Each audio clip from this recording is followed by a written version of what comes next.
The thing that we had to do is, you think of McDonald's, one of the biggest companies in the world, we had to make the problems really small. We had to take something that what seems so large and make it as small as possible. Because if you don't, you won't get started. You're going to be, oh, this is too overwhelming. I don't know how we're going to do it. Not only did we take it from a culture perspective, let's make it small. Let's make it simple. We did that from a technology perspective. And that allowed us to move, allowed us to learn, as you have taught us, run the experiment. And if you get it wrong, I don't like the saying fail fast. I don't like it. I like the idea of learn fast, that you can learn quickly that that's not the right way to go do it, and then you pivot.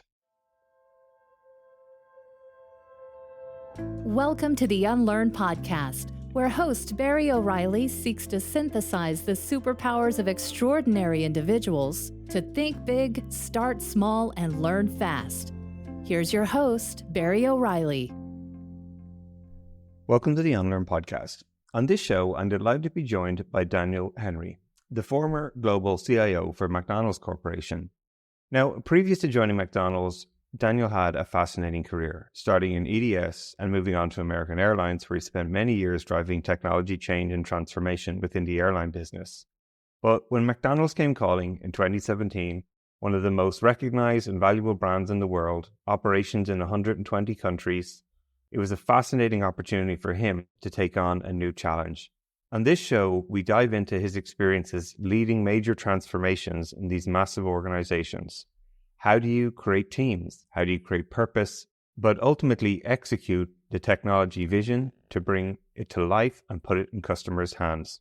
It's a fascinating show for people who are interested in building talent, developing leadership, and taking on hard things to help you grow. So let's hear how it got started for Daniel, and one of the things that's core to his mentality as a technology leader. The way I've always approached my career from the start has been always work on the most critical things possible, that they make or break the company. Not because they're the coolest things to go work on, because they usually are, but typically because you learn a lot about yourself. You learn about how you're going to deal with pressure, how are you going to deal with influence others, how are you going to deal with helping an organization think through things that they haven't thought through before. And early in my career, I was just working on going from one project to the next project to the next project. When I was at EDS, I was asked to help with work on the team to write the proposal for the next generation system for the Texas Medicaid. That was a make it or break it for our account. If we didn't get that deal, we didn't have an account anymore. And I really wanted to work on it. And we were successful. And then I was asked, okay, what's the next thing you want to do now that you helped us win this? I said, well, I want to lead the team that's going to help build a part of this system. And that was a make or break it, because now you are implementing the solutions that you just proposed. And throughout my career, I've just taken that mentality of, if you're not working on mission critical items, one is you're not challenging yourself. You're not helping yourself stand out. You're not helping yourself learn. From that moment, when I was at EDS, I said, I want to work on the most critical systems.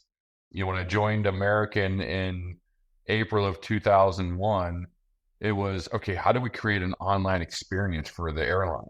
Well, that was a make it or break it, even though we didn't know it at the time, because obviously a few months later, the most tragic thing that could ever happen in the airline industry happened.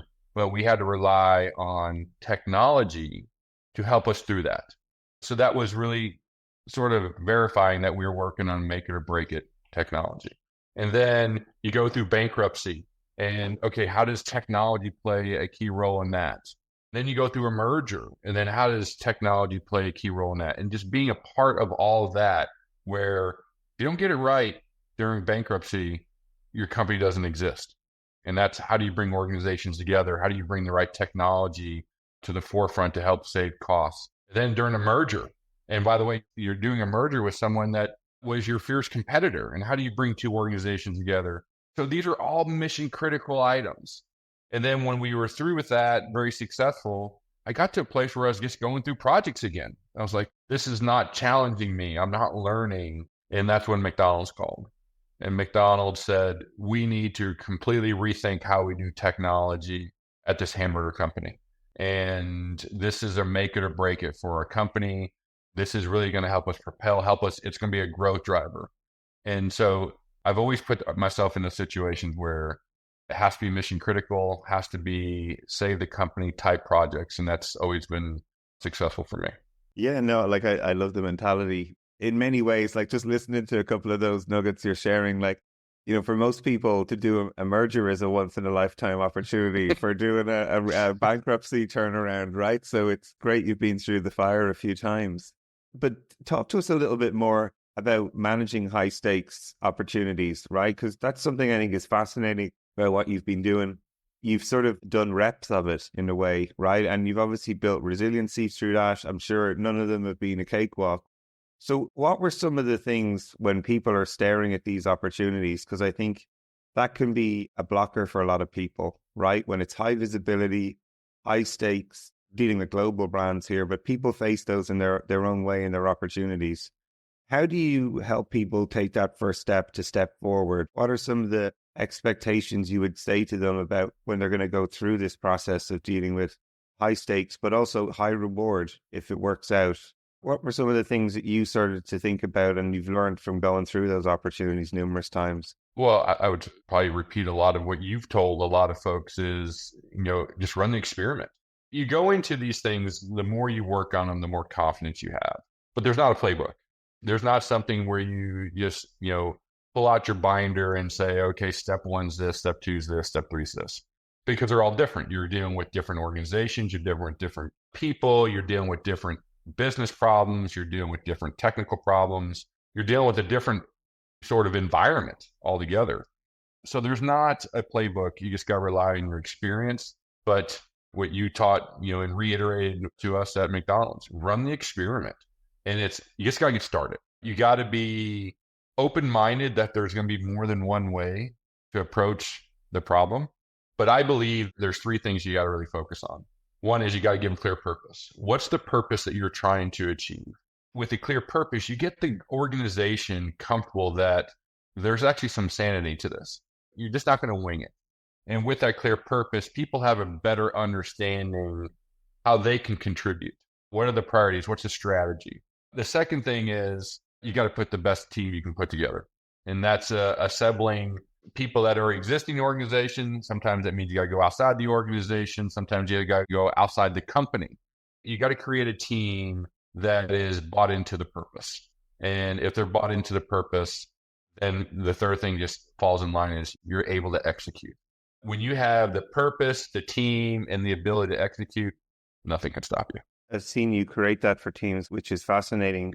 Bringing your leadership group together, getting everyone aligned, open dialogue. It's fascinating to see that in action.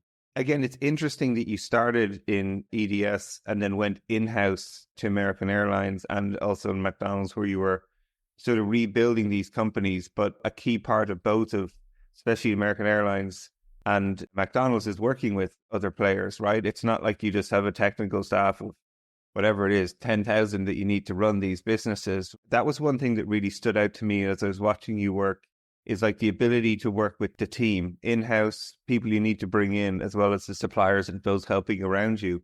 Talk to us a little bit about like building up that team. What are some of the things you're thinking about? You've got these huge missions, like American Airlines, you're bringing technology to totally revolutionize the customer experience. McDonald's, another fascinating model where you're almost providing technology leadership because the stores are sort of an entity in their own right, which is the franchise model, which, is fantastic, but very interesting and brings nuance to it. So talk to us a little bit about like maybe that first time where you're in AA, you're building up this team, like to do a big technology transformation. Like what were some of the things that were running through your mind that, now that you would pass on to others who are facing these types of challenges about taking on big projects, high stakes, getting the right team together to go after these things? I think you got to look at it a couple ways. People have told me this many times, and I've heard it repeated many times. Smart people love working with smart people. And My view is if you can just go assemble the smartest people you can, they're going to love working on really hard problems. And that's regardless if they're internal to the company you work for or they're part of a supplier or partner that you're working with, that if you really expect the smartest people to be on your team and on the teams you do business with, they're going to work great together. The politics get out of the way, and it's the problem that actually brings everyone together. But it starts with, and again, this is going to sound very, a big cliche. There are no badges. It doesn't matter who you work for. You're all trying to solve the same problem. Now, the folks at hands-on keyboards, they get along very well. It's more of the management that needs to take that same advice, that you're all after the same objective. If we can just almost get out of the way of the very smart people and let them do what they do best, everyone's going to be successful. What I've noticed, especially at McDonald's, that it's very contagious. When you hire a smart person, then the next smart person wants to work there, and the next smart person becomes a very contagious thing. And we had a saying at McDonald's that we wanted to be a great destination for top technology talent. But that was hard for us because we had to go, the story wasn't there. It was, okay, it's McDonald's, an iconic brand, no question about it. And everyone can tell you about their experience at a McDonald's. Oh, I love the fries. I love the hamburger. Oh, my favorite meal is this. But the amount of technology it takes to run a McDonald's, I would say almost compares to how the amount of technology to run an airline. It's amazing. And we wanted to make sure that people understand that you're part of a technology organization that is serving 70 plus million customers a day. And that means that you're going to see your technology being used every day, no matter where you go. So you want to create that momentum that they're doing some really good stuff and it's impacting the business in a very positive way. And the other thing that was very important to me is, yes, you can go buy talent. I can go hire someone that has a 10, 15, 20-year experience. And that's very important. I'm not discounting that. But you also have a responsibility as a leader to grow talent, build talent, because that's the pipeline at the end of the day that is going to help with succession. It's going to help with sort of the next generation of technology because they become experts in the platforms and capabilities that you're using.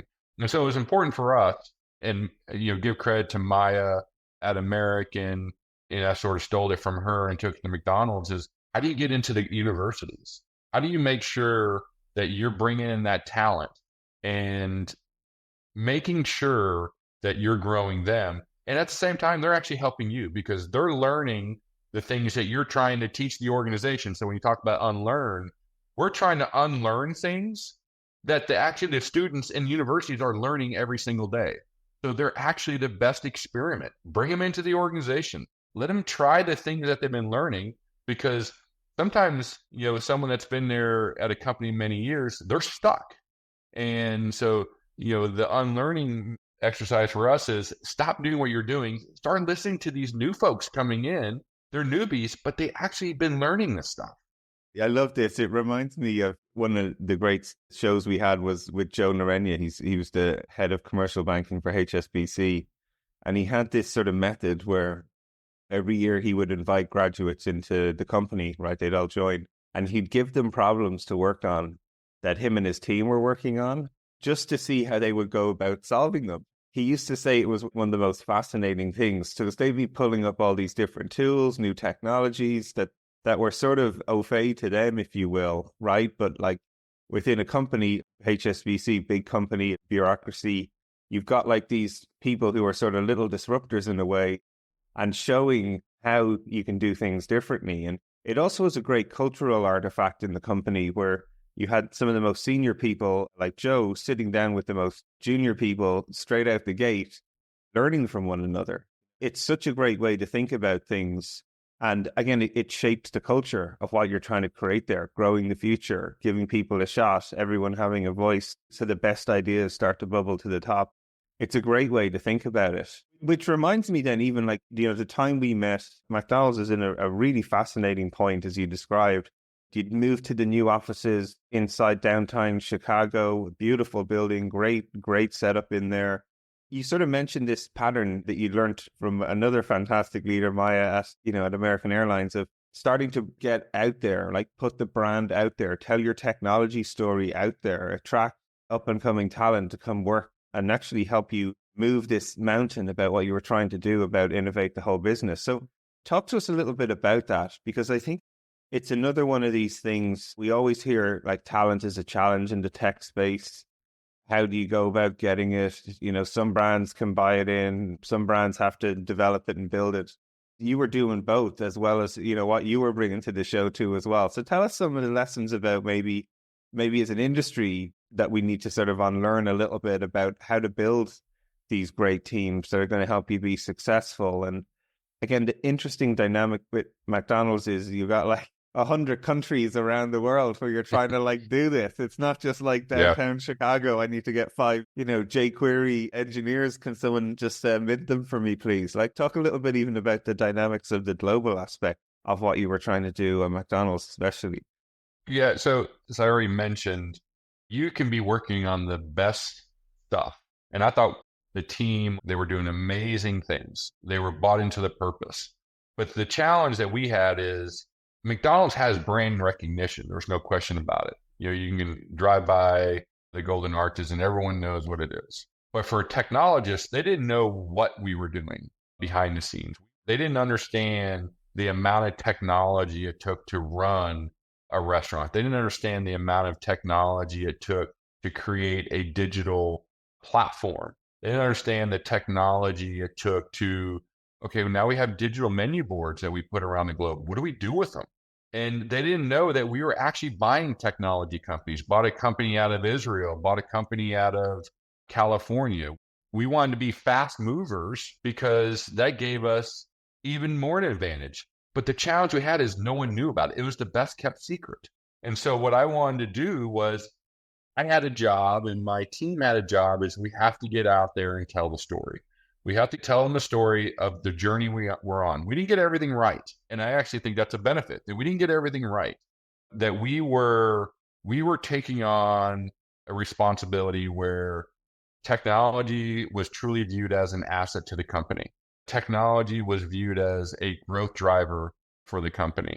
Technology was used to create operational efficiencies in a restaurant.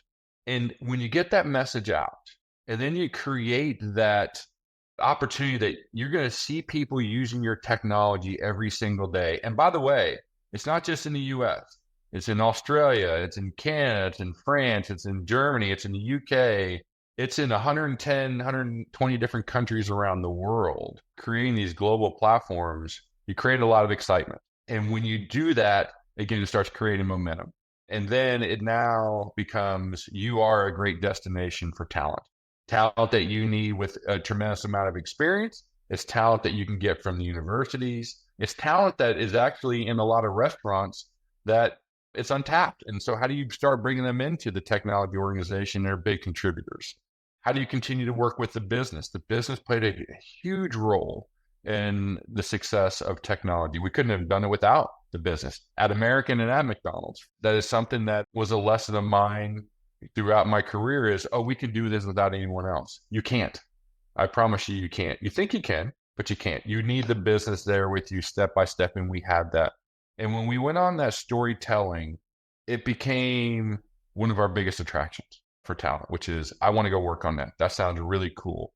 And it's never ending. There is the long list of priorities for both companies to work on is amazing. And the talent that both organizations still have is amazing. And there's no doubt that they'll continue to do great stuff because they got the talent pool to do it. Yeah, it's kind of funny to listen to you share this because in a way it sort of goes full circle. Telling the story of working on really hard problems, really high stakes opportunities, like the uniqueness of the projects that you're going to get to work on in these business, I actually find is often a calling card, if you will, for like top talent. I often joke in Nobody Studios where we're building these 100 companies now in 5 years. And I'm always like, you get the call, there's a 1% chance of success, the helicopter's leaving in 1 minute. Like there's a certain type of person that jumps on that helicopter and goes after the mission, right? And I feel like, as businesses like you did both at American and here at McDonald's, is like telling people like the scale of these problems, what's actually so difficult about them, does attract people who want to work on hard things because they know that's where the growth is. They know that's where other smart people are going to go and want to spend their time. And it becomes this sort of lightning rod, if you will, for bringing great people together. But a huge part of that is telling the story. I imagine now like half our listeners are probably sitting here going like, wow, I never thought about what it would take to run McDonald's technology infrastructure and you equating it to as complex as an airline to run, right? Like sometimes people just don't really contemplate what does it take from a technology perspective to get this machine to operate. Raising that awareness is a huge part of it. It is. When you have 40,000+ restaurants around the world, one of the things that I think McDonald's does extremely well, and everyone will tell you the story, is, hey, when I had a hamburger in China, it was the same burger that I had in Dallas, Texas. So the operational focus to make that experience consistent from a food perspective, we got to go figure out how to do that from a technology perspective. Because if you have every restaurant or every country having a different piece of technology, that's impossible to manage. And just imagine, how do you actually secure it? How do you actually put the right governance around it? It's impossible. And so when you tell the story of what you're trying to do and you create a culture where we want to think global, multinational company, we want to think global, but we want to give the ability for each country to be unique because each customer base is different.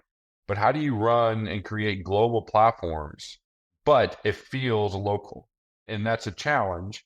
I also would say the thing that we had to do is, you think of McDonald's, one of the biggest companies in the world, we had to make the problems really small. We had to take something that what seems so large and make it as small as possible. Because if you don't, you won't get started. You're going to be, oh, this is too overwhelming. I don't know how we're going to do it. Not only did we take it from a culture perspective, let's make it small. Let's make it simple. We did that from a technology perspective. And that allowed us to move, allowed us to learn, as you have taught us, run the experiment. And if you get it wrong, I don't like the saying fail fast. I don't like it. I like the idea of learn fast, that you can learn quickly that that's not the right way to go do it. And then you pivot. And when we took ourselves to from a project-based organization to a product-based organization, it allowed us to make the problems smaller, make them simpler, and we can move with speed. And that's exactly what we need to do. So it doesn't matter the size of the problem or the company. The problems need to be as small as possible because they get you to move. And that's what we try to do. So it's just as much cultural changes as it was a technology change. And I think they're still successful. Yeah, no, it is. I ask you to tell a story of that because I think it's one of these things when people think of big global brands, right? They think, how do you roll out the digital experience inside? How do you roll out for the average customer? It's like the digital screens weren't there and then they were suddenly everywhere, right? But I know you didn't go from no stores to like 40,000 stores overnight. So can you share a little bit about one of those examples? Because I think that's one of the toughest parts for many companies to get their head around is how do they think big, start small, and you say learn fast, like start somewhere and start to scale it up. What were some of the things that you learned to apply that strategy as you were rolling it out? And some of my, I'll give you a really good story, but some of my examples will seem big, but they were small to us. So when we were buying dynamic yield, so we just went through this effort to deploy digital menu boards around the world. So when you go up to a drive-through at a McDonald's, it's digitized. And that allowed us to really manage content in a better way, manage the experience in a better way. But we also viewed it as a growth opportunity that if we can sort of incentivize you to buy something more, increase the size of the check, well, that's good for business. And you would argue that you're giving the customer what they want, which is things they may not be thinking about on the top of their mind, but we're going to use technology to help them. So we bought this company out of Israel, out of Tel Aviv, Dynamic Yield, and they were really good at using machine learning to say, I'm going to use a lot of data. If you're ordering this combined with this, we see a lot of data that says people like this other thing. If you're buying a Big Mac and you are getting a side salad, when we had salads back in the day, we saw a lot of people actually would take the order of an apple slices. So let's incentivize that. And we can now show that on your menu board. And we did that in a few restaurants as tests. And, it was very data driven. Is this working? Are customers accepting this? And we learned a few things. One is it's actually making the experience faster because they're not just sitting there in front of the menu board going, let me think. I know there's something else. You're actually helping them. So we found, a couple of restaurants, this was a good experience. Well, then to prove it at the next level, I deployed it to all the restaurants in Australia. Again, not big for McDonald's. Someone may say you just deploy it to a whole country, but it was a good test bed for us because one is I always view the Australian market, they're always very progressive. They're always willing to try things. They are the classic definition of run the experiment. That's just how they love it. And we used them as that. Hey, let's go try this in Australia because they're willing to do that. And so we tried it in Australia, rolled it out across all the restaurants in Australia. Huge success. We were seeing the uptick in the check, and it was successful. So we said, this is what we need to go do for the rest of McDonald's. And that was the strategy of how do you roll out this capability to incentivize people as they're ordering through the drive-through. Next, we took it to the US, rolled it all out, and then we went to the other big markets, and it's continued to be deployed. It was using the experiment concept, but we had big test beds, and then we said, you know what, this is working. Let's make the leap.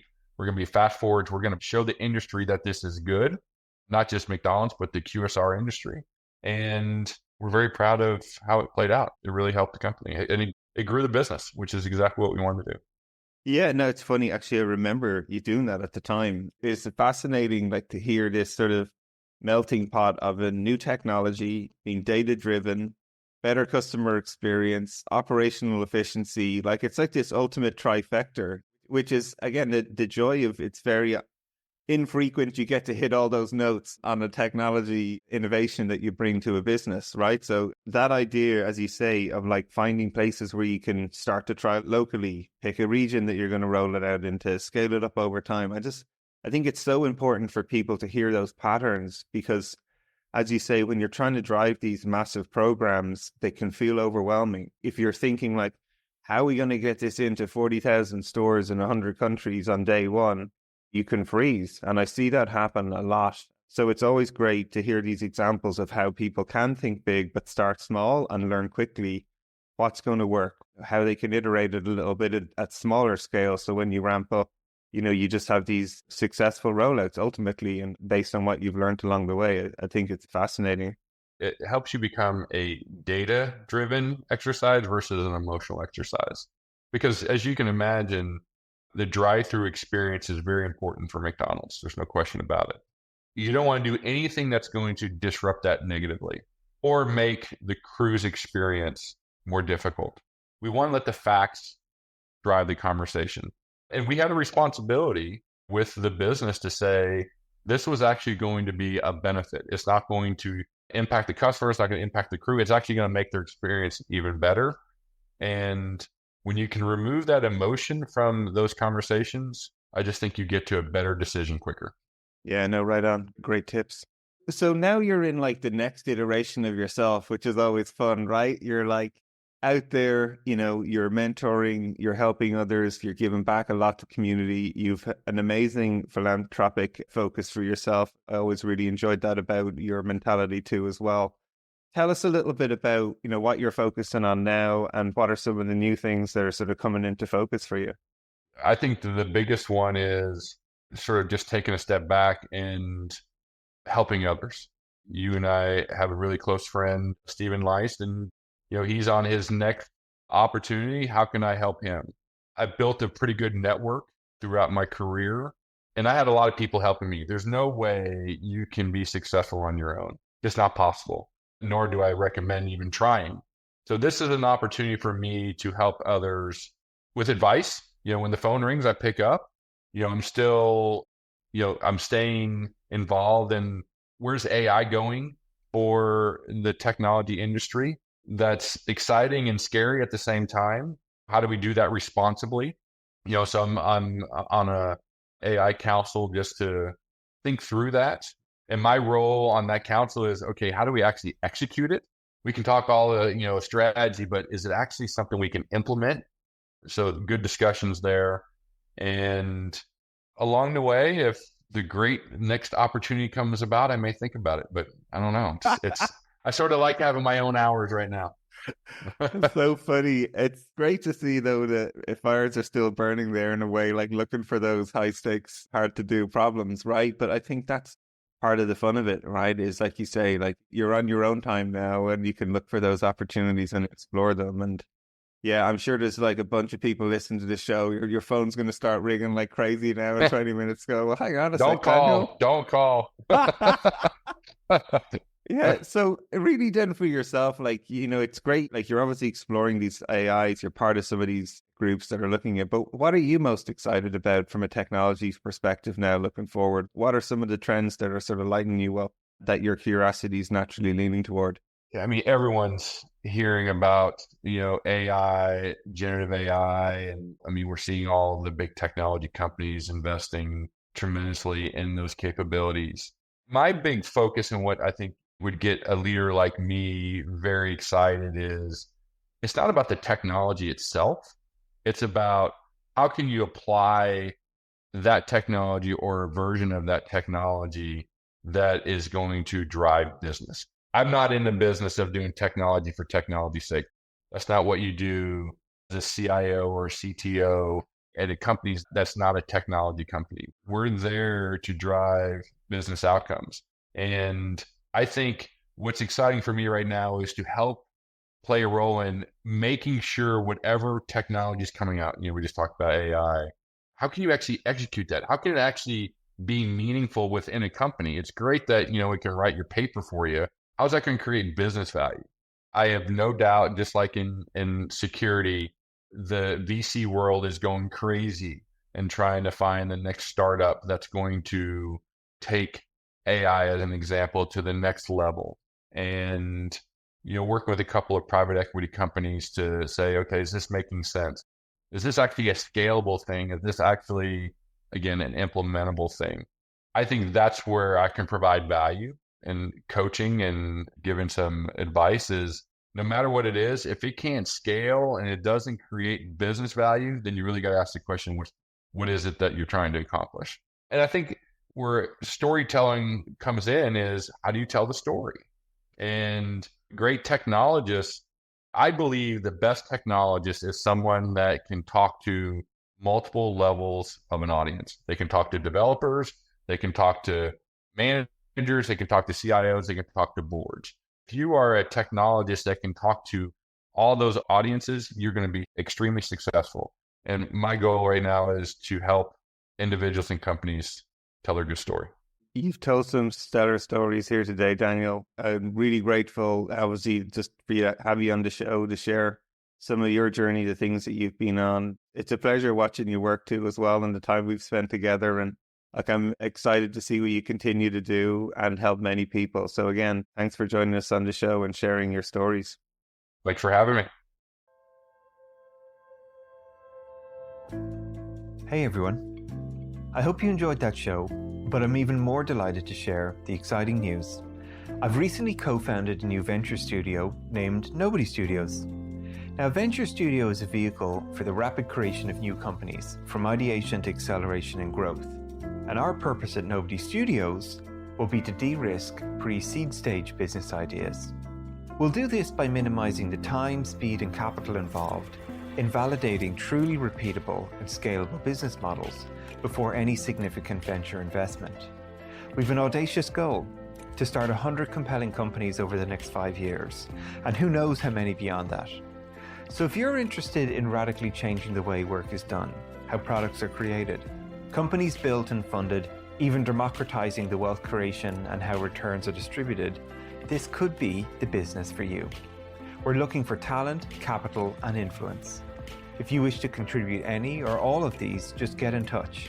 You can follow us on nobodystudios.com, on our LinkedIn page, all the social media accounts, or simply my newsletters and what I'm sharing. We'll be launching a truly innovative crowdfunding campaign, and I'd be honored if you'd be willing to join us on this journey and become a nobody yourself.